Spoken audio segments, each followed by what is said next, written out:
This is a PBRTV.com production.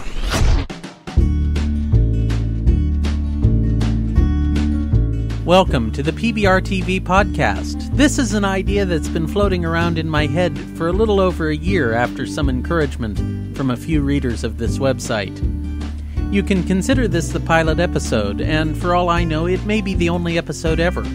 I had reluctance to ever start a podcast for fear that there would be little interest, either on the part of interviewees or even listeners. Therefore, the frequency of how often a new program airs depends on the availability of topics, the willingness of those we'd like to interview, and the reception by the listeners. The goal is quality over quantity. With that brutal honesty out of the way, I do have a couple of ideas for people to interview, and I hope they will accept the invitation. Meanwhile, I welcome your input as to who you would like to see be interviewed, or a topic about which you'd like to hear my thoughts or someone else's. Please email me if that is the case. The address is info@pbrtv.com. My first guest on the PBRTV podcast is none other than DCRTV Dave Hughes, who joins me via Skype line from his home in Reston, Virginia. Good morning, Dave. How are you? I'm doing real good, Eric. How you doing? Not too bad. It's been a long time since we've actually seen each other to talk to. That's right. Yes. You paid me a visit. Oh, when was that? Many, many moons ago. 1999. 1999. Yes. Yes. So I gave you a little transmitter tour of the Northern Virginia area, and we had lunch and had a real nice time. That's right. That was about 6 months after PBRTV was born. Yes, absolutely. Yeah. I when I started my website, DCRTV, I thought, I'll cover some regional stuff, and so I had some little sub-sites, and one was Western Pennsylvania, and I did Central Virginia, and I still run a New York and a Boston area site that's just kind of incorporated in DCRTV. But PBRTV, that came along, and you came along and took it over. Yes. Yeah, way back, I think it was October 21st, 1998 that I started that. Remember the date, yes. Yes, that's pretty sad that I remember things like that, but as long as I remember my wife and my anniversary, I think that's the most important one to remember, really. That's the one you don't want to forget. That's right. So tell me this, and for those of you in Pittsburgh wondering why I'm interviewing DCRTV Dave, we have a lot of readers in common, I find, because a lot of Pittsburgh people have gone to D.C. and vice versa, and then there are just people who are interested in general. And tell the readers why, or listeners in this case, I keep forgetting this is a podcast, tell the listeners why you started DCRTV, because you started it way back when the internet was still kind of a toddler, if you think about it. I started DCRTV in 1997. It was just a fun site. I was living with my mom, and she was having some health problems and stuff, so I just was living there. And I needed to do some, basically, I was a freelance journalist for many years. I used to work for Radio World TV Tech, which is a trade publication that was in Falls Church. They think they're still around, Falls Church, Virginia, right here, a Washington area suburb. It's still on the map. You're still on the map, and I did that for many years, and then in I guess it was 1988 or so, I decided to go off on my own and become a freelance technical writer. And from 88 into the 90s, I just, I would freelance for a lot of different technical journals. I did some freelancing for Radio World and TV Tech, my old employer, and I worked for TV Broadcast and a bunch of government military video. There was a whole bunch of different clients, and I just did that for a number of years, and I'm working at my home office at home, and I figure, I love radio. I've always been a radio freak ever since I was a little kid, and I just said, wouldn't it be fun to, now with this new internet starting up, you remember the dial-up? I had an AOL, and I said, I could actually set up my own little web page. And that was fun, and I thought, why don't I just put some local radio stuff on it? There you go. And I had a bunch of different web pages set up, and the one was the radio one, and I noticed I all of a sudden started to get, this was 97, I started to get a bunch of people, visiting my site and sending me emails, and So I just said, okay, DCRTV, that's kind of a neat little name. I signed up. Remember GeoCities? Oh, yes, I remember. You got me started with one of those. So I got a GeoCities page that was free, and I set up a little neighborhood, and away we went. And, September of 1997, so we're approaching our 18th big anniversary this year. Well, not to interrupt, but you had a site before a lot of radio stations in D.C. or anywhere had a website. We were way back there, right? I mean, I didn't get broadband internet, until 1999 or even 2000. So this was just dial up. I would work on a little page, and then I'd make the telephone connection and upload the page and then disconnect. And a couple times a day, I would just turn on my internet, reconnect with the modem and look at my email. And then, I was just doing that all day. It wasn't a solid connection all day.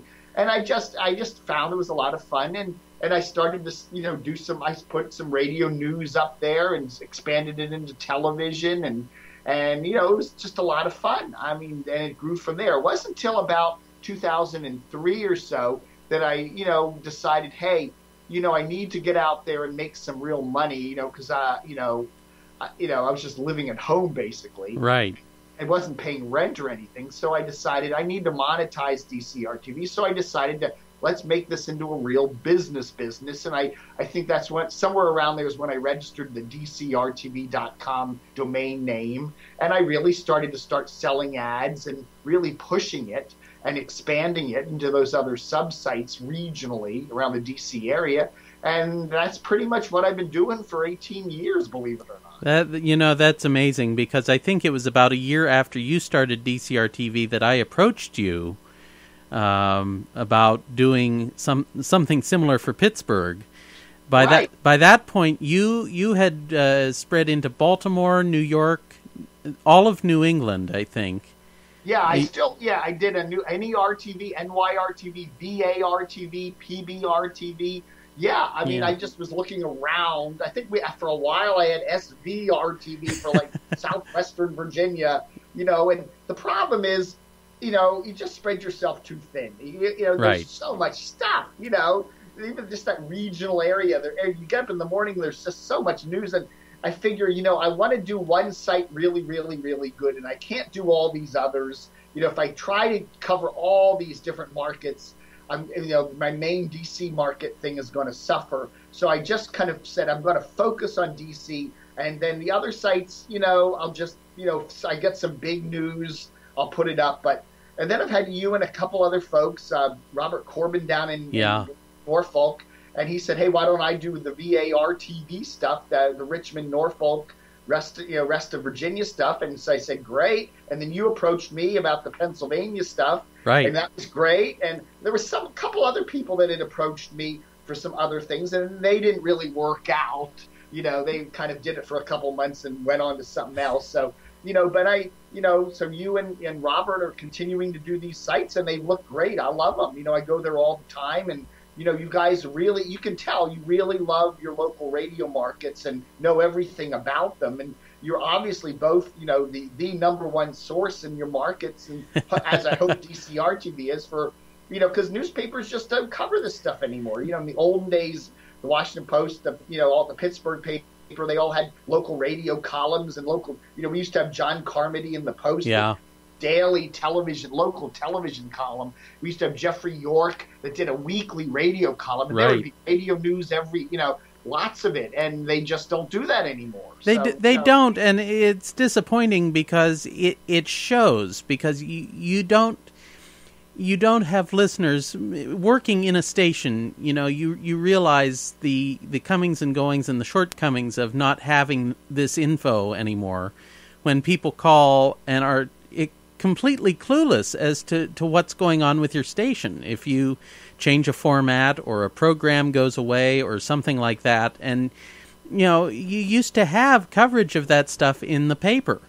And I think what the deal is now, I really think that the market for advertising has become so competitive and so cutthroat with the internet and everything else that I really think that a lot, and newspapers, they've been struggling like crazy. It used to be that, if you had a big newspaper in a major town, you had basically a license to print money. Right. And today it's like there's so much competition with television and radio and internet sites and stuff like what we're doing, that they look at all the other media as being competition. They really do for their ad dollar, and they just would rather not cover it. Yes. They would just like say, just we have to cover it, obviously, if a major station in town changes format or some news anchor, gets indicted and hauled off to court. We have to cover that. It's just news. But as the regular business stuff goes on, we don't really want to cover what the local stations do, because they're competing for our ad dollar. They're taking a car dealer saying, now, should I advertise in the Post? Or should I advertise on WJFK or some radio station? Right. And they realize that, the radio stations are getting their ad dollars, and they don't want to promote that, So basically it's just, we're just not going to cover that, Yeah. And that's a lot of newspapers are doing that. Almost all newspapers are doing that today. Which is unfortunate in some regard, because newspapers are faltering in and of themselves. Yeah. Oh, yeah. So now let me ask you this. You've had this interest in radio most of your life. You were born in Philadelphia and raised there for a while. I was actually born in New York City. Oh, okay. My dad got a job at IBM when I was about 2 or 3 years old, so we lived in the Philadelphia area. Yeah. Okay. I lived in Philly from the time I was about 2 or 3 till I was about 14. So Okay. my formative years were in the Jersey suburbs of Philadelphia. Aha. So you developed an interest then. Now, have you ever actually done radio? Have you ever been on the air yourself, or only in college? Oh, I did. I worked at the college radio station down at JMU in Harrisonburg, Virginia. I worked there for, I did some on-air news reports and stuff like that. But no, I've never, I've imagined myself as a radio person. When I was a kid, of course, we all went down in the basement and we got the record player, got a couple record players out and pretended to do shows, and we turned the tape machine on. I did all that, but I just never felt I had talent for radio. My voice is kind of, I don't have a DJ voice. And I always kind of liked listening to radio, and I liked following the radio business. But I never had a burning desire to be on the air or be in the business. Okay. Well, now let me ask you this before we go to our first break. You've been interviewed by a couple of the stations in D.C., if I recall correctly. I think I have one of those. Oh, yeah. I've done a lot of interviews with stations, sure. Okay. So, but there is kind of a fear of your site amongst the folks down there. Is there not? Oh, yeah. We're reporting news. I have sources that come to me with all this radio news, all this TV news that doesn't go through the PR filters at the station. And a certain anchorman, there are rumors that he's going to get fired or he's looking around for another job, and I put that up there. And as I say to everybody, I'm not the Washington Post, I'm not the New York Times. I don't feel it's my duty to make sure that every single thing I run is 100% accurate or true. I have a filter, and I report rumors, but they have to be legitimate rumors from good sources. I'm not going to report any kooky thing I hear.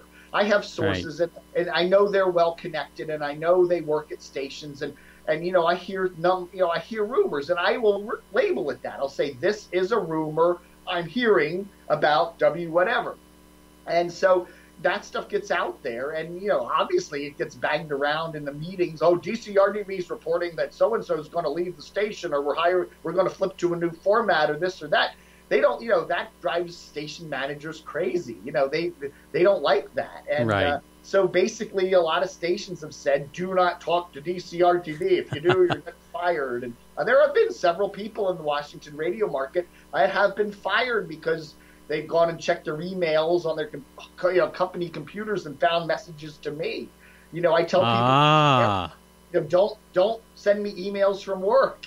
Right. Don't use the company computer to send me email. Do it at home or find one of those anonymous email places and do that. But people have done that and gotten fired. So wow. Yeah, I got a love-hate relationship. A lot of radio people really like me, and they work at radio stations that don't have such draconian policies, and they'll happily send me information. And others, there are companies like Clear Channel, which is now iHeart. They just do not talk to me. Period. They don't even send me their press releases. Other companies like Hubbard, which owns WTOP, a wide open policy. Well, they used to have a wide open policy. I think they're tightening up lately, but a lot of companies are like that where, hey, they let their upper management just talk to me whenever they want. Okay. Well, and that's good, and it's nice to have that relationship with the companies. I take press releases. I get a lot from KDKA and some from the regional stations that have active PR departments and so on and so forth. So it's nice to be able to take that information directly from the source and share it as needed. So it's nice to hear the facts coming from the main source, as it were. So, well, coming up after this break, we're going to talk to DCR-TV Dave about cutting the cord, a little project he's been working on for about how long? Oh, I actually cut the cord about a year ago. About a year ago. So, in case you're curious to know about that and you haven't followed Dave Hughes on his cord-cutting moves, it's probably not what you think. We'll be right back with the PBRTV Podcast. PBRTV.com wants you to know Hope Hospice is looking for volunteers to visit their hospice patients. Their volunteers are caring people who would be willing to listen or read to patients who are dealing with life-threatening illnesses. Volunteers participate in a training program with the emphasis on providing compassionate care to patients and their families.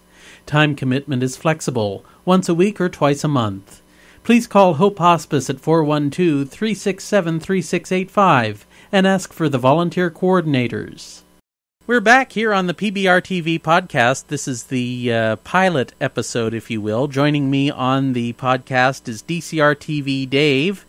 And hey, how you doing? It's nice to have you with us here in Pittsburgh. Have you ever been to Pittsburgh? I have never been to Pittsburgh. Nope. Well, I think you need to change that, don't you? I want to get there someday. Yes, absolutely. Yeah, I think you want to see the Andy Warhol Museum. That's what I want. Yeah, I'd like to do some hiking too. I will talk about it later, but there's a new site I started called CamoPantsHiker.com, and I do some hiking and there's that abandoned section of the Pennsylvania Turnpike that a lot of people like to hike. So yes. That someday. Yeah. Yes, right. Well, if you ever want to get to the Andy Warhol Museum, we'll get you there. I've never been there myself. But, okay. But I can also take you to his grave site. So just let me know when. Yes, okay. Yeah.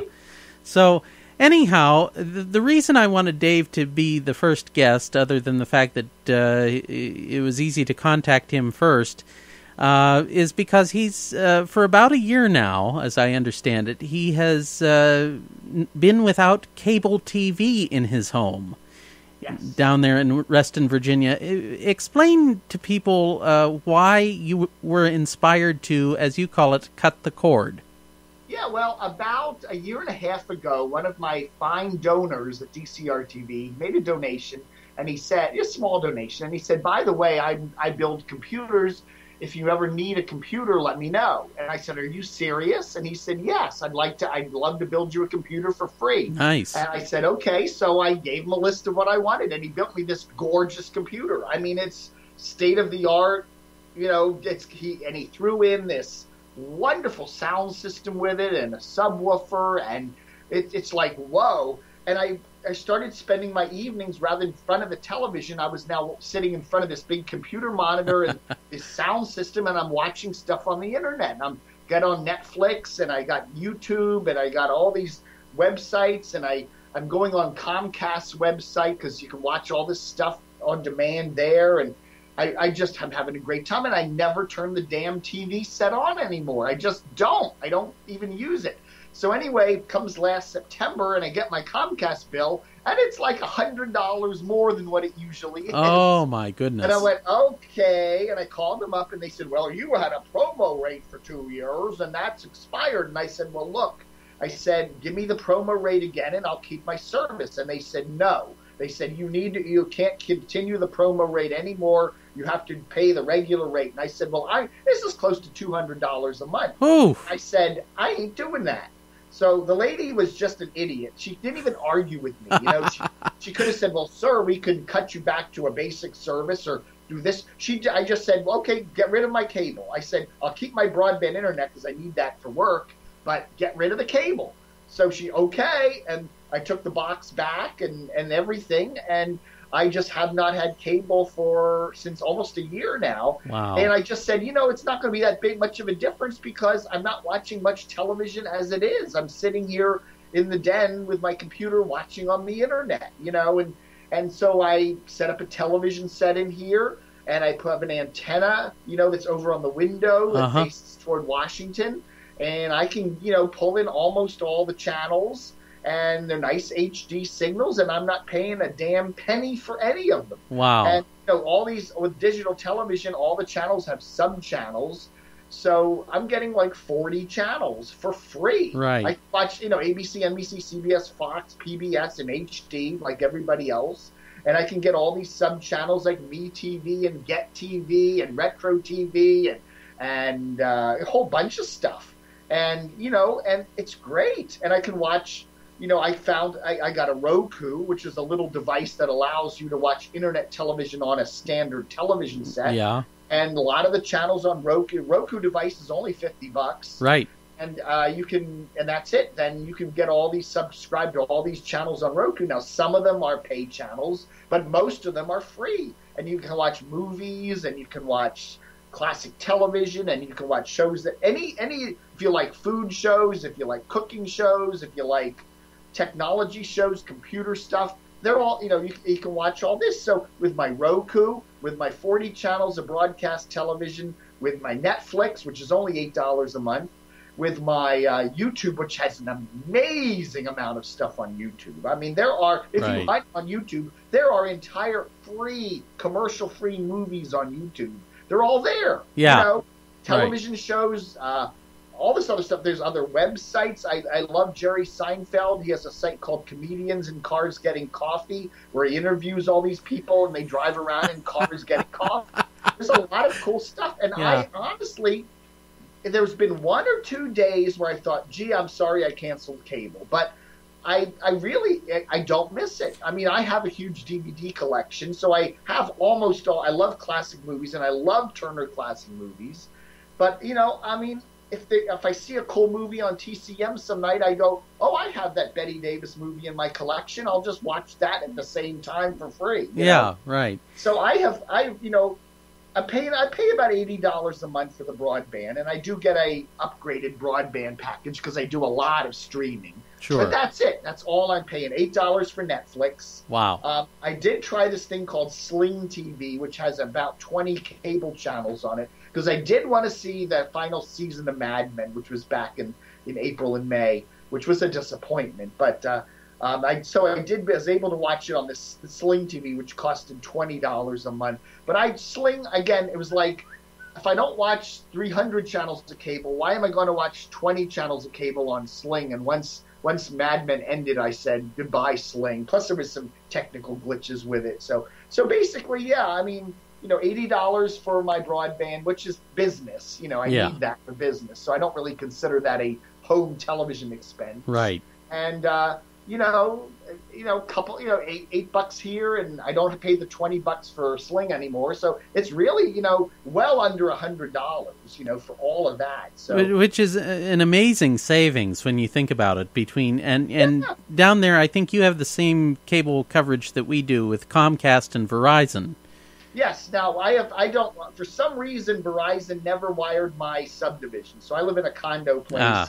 And I don't know what happened there, but so we just, right here in this neighborhood, we just have Comcast. Just have Comcast. Yeah, one street away, and they have Comcast and Verizon. So I've never been able to try Verizon Fios out. but a lot of my neighbors, people that live 2 streets away, have it. Yeah. But now, you can that's one advantage you have if you live in an area where 2 broadband providers, you can play them off each other. Yeah, right, exactly. Now, just for a point of reference for me, how far is Reston? Because I've only been to your place via the metro, so I don't have any idea how far. Yeah, but how about 15 miles west of Washington? West of Washington. So that's is that from the center of town, or is that from where most of the towers are in Tenleytown? We're actually closer, I guess. We're probably more like 11 or 12 miles from there. Okay, yeah. If you get in a high building here, you can see the buildings in Northwest. You can see the National Cathedral. Oh, so okay. We're still line of sight into Northwest D.C. That's what I thought, but I wasn't sure. I don't have the map in front of me, so I couldn't. The problem with digital television is that it changes radically with just, it's not like analog. With the olden days, you put up an antenna and you could get whatever channels were in your area. Oh my gosh, you could get things. Every station. Yeah. But now some stations would be a little snowy, and the picture would wobble, and one station might have dots on it or ghosts, and another station would come in beautifully clear. With digital, if you don't get a certain level of signal, you get nothing. Okay. Yes. So in the olden days, you would get a snowy signal. We could watch Baltimore here. Back in the olden days, we could get all the Baltimore channels down here in Northern Virginia, watch them all. They were all watchable, but they were all snowy. Today, forget it. You can't get digital television for Baltimore down here because there's not enough of that signal level to get even anything. Digital is all or nothing. You get nothing or you get a beautiful signal. There's no in between. It makes digital harder to get. Antenna-wise, literally if I go in another room, there's a whole bunch of channels I can't get. Isn't that amazing? In the bedroom, I can't get half the channels, but if I'm in my den with a TV with an antenna right on the window facing east, I can get them all.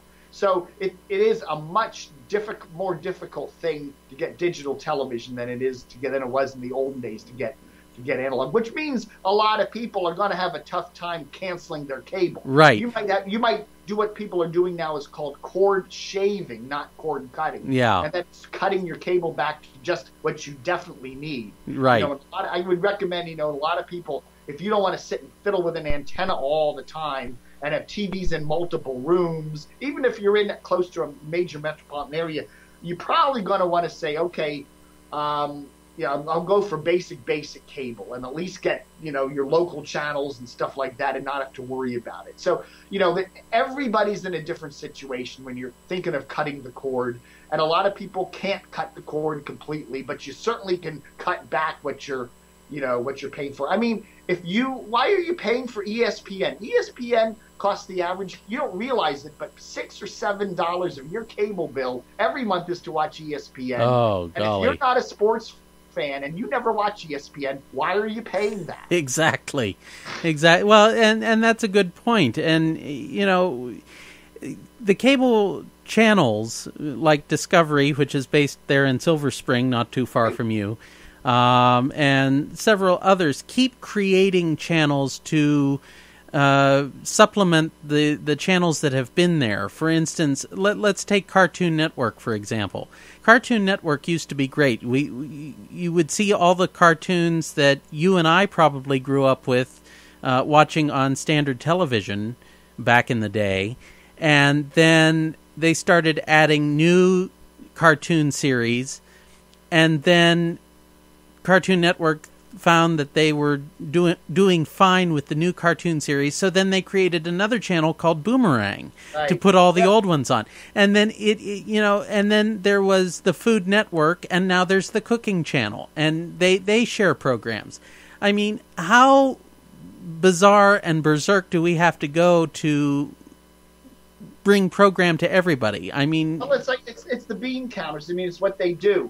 You're sitting there going, okay, we have one channel, but, why don't we have 4 channels? So they will do that. They'll say, okay, look, in order to get, the Food Network, which everybody loves or we have a good sizable audience for, right? We're going to have the, DIY network and the Cooking Channel and the so-and-so channel and so-and-so channel. But in order to get Food Network now, you're going to have to take those other networks too. That's what they tell the cable companies. Cable companies don't want to do that. That means they got to send more channels out. They got to have more packages, but they're stuck. If they drop Food Network, they're afraid they're going to lose subscribers. ESPN has done that. It used to be ESPN was one channel. There's a whole bunch of ESPN channels now. There's ESPN Classic and ESPN2 and a whole bunch of sports channels. And the cable companies don't have they don't have a choice. Disney, which owns all these channels, ABC, whatever, they just come to the cable company. Okay, you got to carry ESPN, but we're going to up your rate, and you're also going to have to carry 3 other channels. So that's what's happened everywhere. And Discovery's done the same thing. They used to have just the Discovery Channel. Well, they got TLC, and they got the Science Channel, and they got American Heroes Channel, and Discovery must have 8 or 9 different channels out there. And then they take what was once a really solid channel, and then they spread the quality out amongst 9 channels. Exactly. So each channel now loses its quality. I mean, I remember back when I first got cable in the 80s and 90s, and there were 50 channels, and they were all cool. TV Land was full of a whole bunch of classic television, and BBC America, when it came out, was classic. A lot of shows. All these channels have been basically watered down and dumbed down, and TV Land now will just have one show, Roseanne or something. Yes. They just run all night, 20 episodes in a row, and it's they realize. And the other thing a lot of these cable networks are doing now is they realize that advertisers want younger demos. Mm-hmm. They want young people to watch. So they're basically saying if you're over 50 or you're over 40, you don't matter. Now, the problem with that is all their programming now is geared to young people. Right. The problem is a lot of people paying for cable are 40 and over. Right. Exactly. So it's a mishmash. And I don't know how many people I talk to who are over 40 who say, damn it, I used to love all these channels, and they're all awful now. I never watch TV Land anymore. I never watch BBC America anymore. It's just they're all saying that. I never watch the Science Channel anymore. Right. And everybody's saying National Geographic, same thing.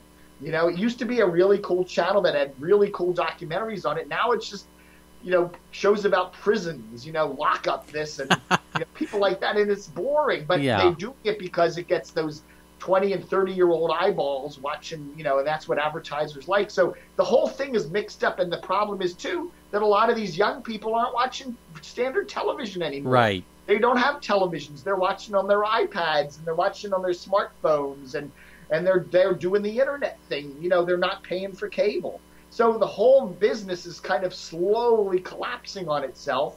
And meanwhile, what's going to happen is you're going to be paying higher and higher rates for all these channels that you don't want. So the whole industry is going to a giant mess. It's a big mess right now. And so people like me are just bailing out. And we should add, too, that every now and again on the local channels, you'll see a scroll, usually by the end of the year or somewhere in the middle of the year. You'll see a scroll that says, attention DirecTV viewers, you could lose Channel 4 WTAE as the result of Hearst not being able to come to an agreement with DirecTV or whatever cable provider there is.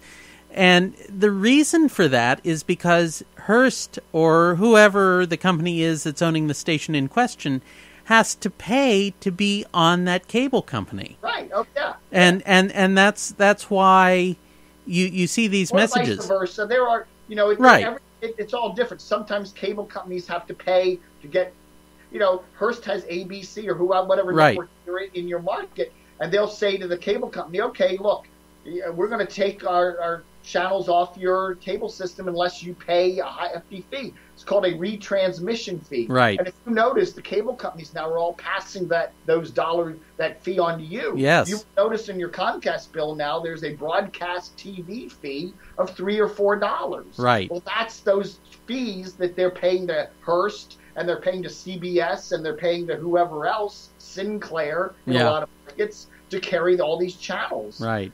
So that's what's causing your cable rates to go up. Now, the other stupid thing about that is you can put up an antenna and watch these channels for free without paying for them. Exactly. Why are you paying for them on cable? Right. It's ridiculous. The whole business is just going to implode on itself eventually. Yeah, I think you're right, and I realize that there's a lot more competition between the companies now, in different markets, because it used to be TCI here in Pittsburgh, which eventually got sucked up into AT&T and then Comcast, and then Verizon appeared, and so on and so forth. And yeah, I think the competition is healthy, but I think you're right. I think eventually the whole thing's just going to explode, and we're not going to have anything. Or eventually we're going to get to a day where basically you'll turn on your television or your computer. It'll all be the same thing, right? And there'll be a whole list of things to watch. Okay, yes. There'll be individual shows, or there'll be networks, or there'll be sports events, and you can watch it all, and everything will have a dollar sign by it. Right. Okay. Well, just about everything. There will probably be some free stuff out there. There always will be that's ad-supported, because advertisers are still going to want their messages seen. Sure. But that's what you're going to do. And you click on it, and boom, and that'll be that. And you won't have this prepaid package of stuff. You're not pay. There won't be such a thing as I'm paying $200 a month for 300 channels. It'll be basically everything will be a pay-per-view system. Yes. You want to watch, Big Bang Theory. Okay, tonight's episode is 99 cents. And you'll get it for a week. You can watch it for a week, and it will just come on your system, and then you'll get on your next bill from your whatever provider, or CBS will take it straight out of your bank account or put it on your credit card, 99 cents to watch that show. Right. And that's the way it's going to be. And the NFL is going to be like that in a couple of years. You want to watch the Steelers play the Dolphins tonight? Okay, the $3.99. Right. And otherwise, forget it. What are you going to do? Yeah. It's an amazing concept, and we're closer to it than people realize, I think. It's amazing how fast it's coming. Yeah, things are changing a lot faster than a lot of people realize. Yeah, absolutely. Well, that's good to know. And when we come back from this break, we're going to talk to Dave about what's going on in D.C. and what else he has on DCR-TV for us right after this. Sounds good. PBRTV.com wants you to know Domestic Violence Services of Southwestern Pennsylvania has school programs that are available from preschool through college. All programs are available at no cost, can be tailored to meet your specific needs, and are presented in an age-appropriate fashion. For more information, please contact the Education and Training Department of Domestic Violence Services of Southwestern Pennsylvania at 1-800-791-4000.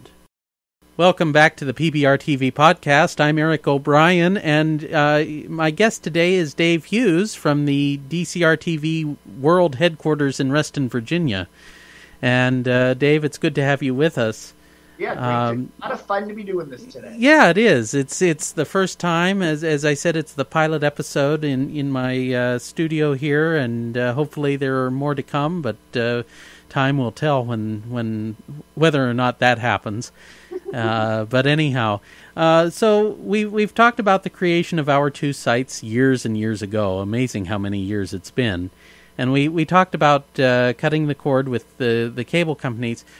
Let's just talk about, here it is, August 14th, 2015. Let's talk about what's going on in DC radio, rather, right now. I'll tell you, it's just really dull. One of the things, I've always been a huge radio fan, and I've always loved radio, and I honestly have to say, especially with music radio today, it is so horrible. There's just nothing to listen to.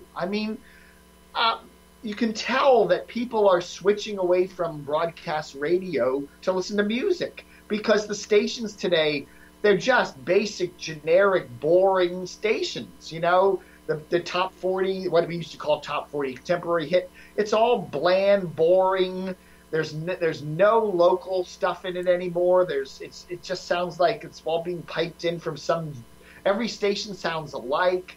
You listen to classic rock, which I love rock and roll. Classic rock, it's just bland and boring. The same Rolling Stones songs, the same 3 Cars songs, the same old Led Zeppelin tunes just played over and over, and there's no wow oldies anymore. We don't have an oldies station in Washington anymore. it's boring and bland. And along the music side of things, it's really sad to see this. Everything is like that. And I honestly, when I get in the car, I will flip around a couple music stations and just go yuck, yuck, yuck. And I usually end up on talk. I'm listening to NPR or All News, or I'll listen to Rush Limbaugh just because he's entertaining. I mean, that's what I'm doing. I'm almost always listening to talk in the car these days, and that's pretty much where I listen to most of my. I do listen to radio here in the mornings when I'm, but it's all talk radio. While I'm doing my website, I very rarely listen to music. Now, I'm a huge music fan, and I will crank up YouTube, which I love now, because they've got all I can type in any band that I love over the years. And again, I'm into like older stuff because I'm an old guy, but I love synth rock and new wave and that kind of stuff from the 80s and 90s. And I'm still heavily into that, and I love listening to my old bands. And I can find I can just go, what YouTube does is it makes me a mix, your mix, and boom, boom, all these songs that I love, I can just scroll through and listen to them all. So I do a lot of music listening, but it's very rare that I listen to music radio anymore. And the whole business, of locally owned stations, that's gone away. All the stations are owned by giant corporations, and, they're all programmed from some central office somewhere. It's like I always wonder, why does the station even have a music director or a program director anymore? It's just programmed out of San Antonio or New York. Right, it's just Los a fancy Angeles, title. They don't. I'm sure none of the programming decisions happen locally anymore. So it's just sad to see the business the way it's become. So DC and its surrounding communities, they don't really have any local ownership at all? No, not really. No. Wow. I think the only local station we have in the market is WHUR, which is owned by Howard University. Wow. That that's adult, urban, contemporary, and that station still sounds like their slogan is "Sounds like Washington," or it was, and they still sound like Washington. Yeah, they still have local people, although they have Steve Harvey in the morning, so they pipe in their morning show. Sure. But it's still, the rest of the day, it does have a local sound to it, and it really does. And I think PGC, even though they're owned by CBS, they still do a lot of references to the DMV and the District, Maryland, Virginia. So yeah, they some of the stations do try to do some local stuff, but music-wise, they just sound. You listen to DC 101, which is alt rock from iHeart, whatever they call themselves. You can hear it. I'm sure there's iHeart stations in every market that sound exactly like DC 101. Yes. We go to Pittsburgh, Philadelphia, there's that 104.5, Rock 104.5, what do they call them, channel, whatever. They sound exactly like DC 101, or you go into any city. Richmond RXL sounds exactly like DC 101. So it's this, when you listen to local talk, there's some local on talk still. You listen to TOP obviously is local all day with all their news, so that they get the ratings. And there are, listen to WMAL with, news talk. The mornings are still local. Plug into the satellite for the rest of the day. So there still is local talk. But, the localism on radio, despite the fact that radio likes to hype itself as being live and local, a lot of that's gone away. Right. It's and sad. The only local aspect of it is that it comes from a studio nearby and a transmitter. It comes from a transmitter, yeah. That's about it. Well, WTOP usually tops the ratings for DC these days. Oh, always. Yeah, they're right up there. It's a very wonky talk market here. It's either TOP or AMU, which is the public radio news talk from American.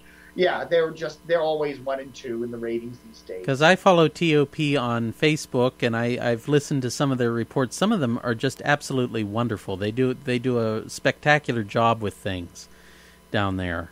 Yeah, TOP is a really good sounding station. They always have been. They one thing they've done really well is they moved to FM. That was the smart move. Jim Farley, that was one of the big things.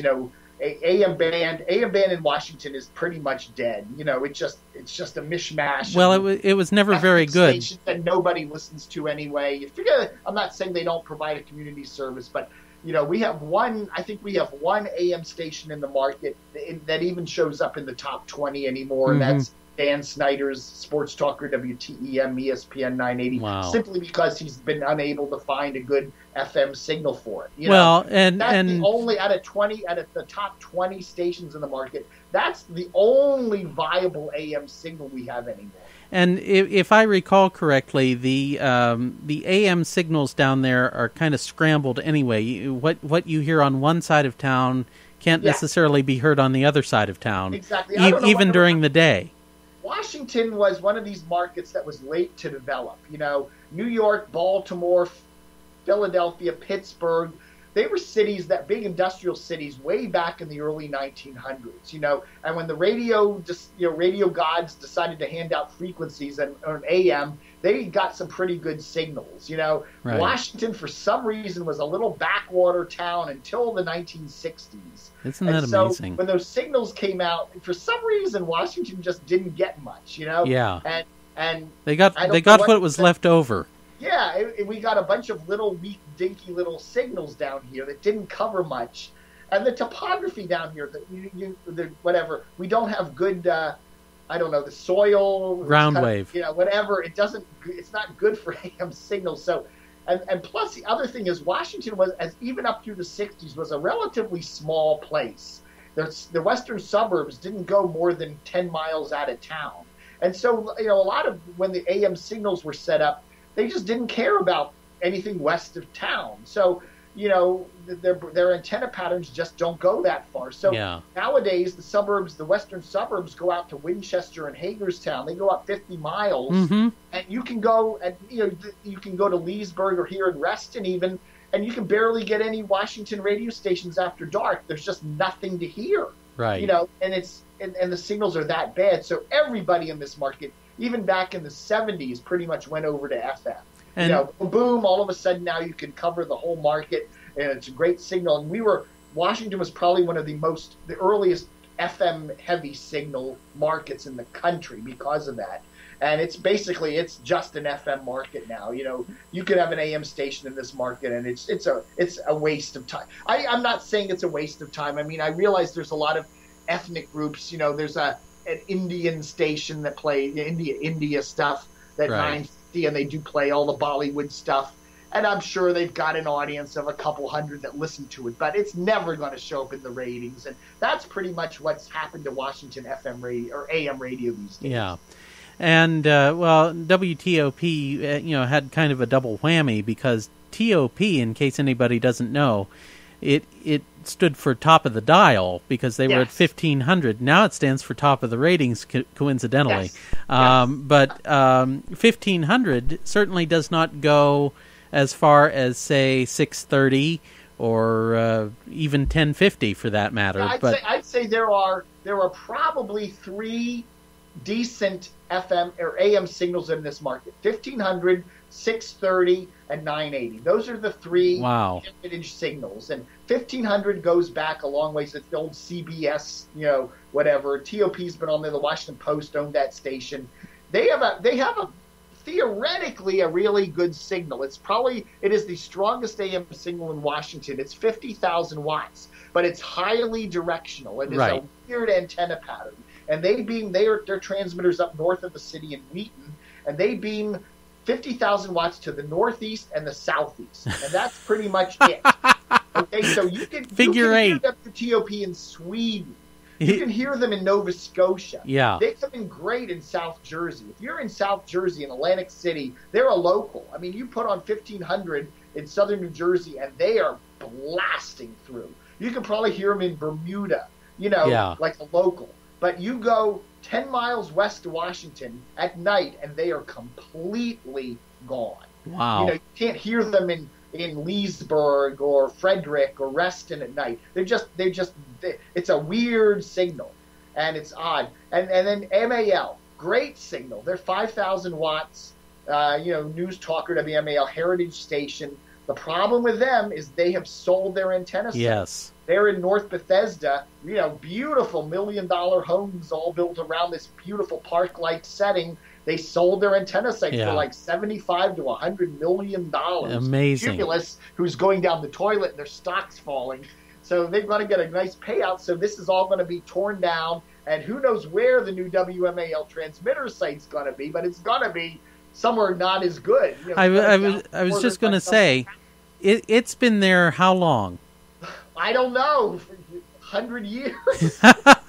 Yeah, and as long as MAL's been there, so it's got to have been there since the 30s or 40s. Right, and back then it was a rural area, Yeah, and this is coming off of 270. Right, the 270 split, yeah. Right. 270 hits the Beltway there, and there's the tower right there. Yeah. Yeah. So and it's been a classic site. It even has the classic old Art Deco building. I've seen pictures of, thanks to I think Chris Roth.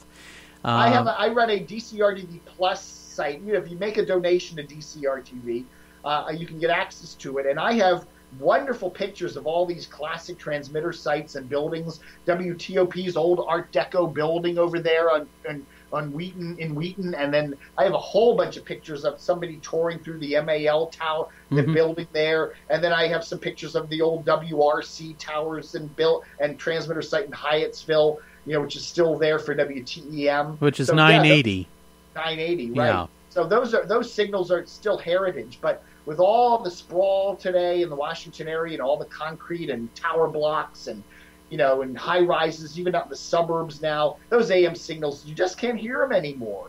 Right. They're just, they don't propagate for some reason. And with MAL now going to lose their site, they're going to, it wouldn't surprise me if in a couple years WMAL just is FM only at 105.9. Yeah. That wouldn't surprise me one bit. Yeah, right. Well, if they want to compete against anything down there, I guess, and based on what you said, 80 to 90% of their listeners are on the FM side right now. Yeah, no question.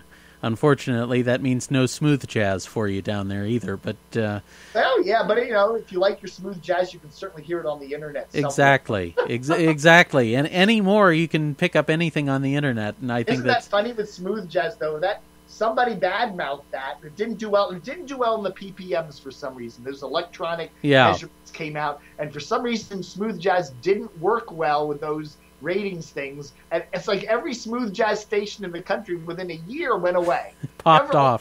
There may be one or two left, but it's funny how they all disappeared. Yeah.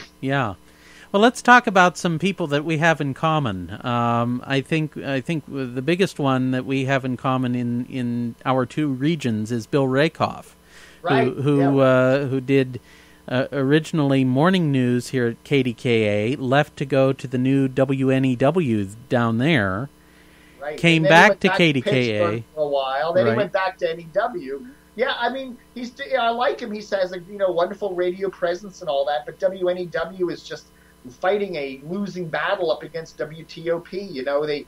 They don't have a good signal. They're over there way over in Maryland. Their transmitter's actually in the Baltimore market. Technically, they're in Anne Arundel County, so they just don't have a great signal for the Washington market, and they can't compete with TOP. Which is funny because all they want, but they can't do it. So CBS has kind of tweaked the station. They used to be all news, and now they're doing news talk. They have Dave Ramsey on in the evenings. Oh boy! They have some sports on there, and they're hovering about 20th place in the ratings after 3.5 years, and wow, that's about all they can do. Yeah, and I find it funny because I'll listen to KDKA for news on occasion.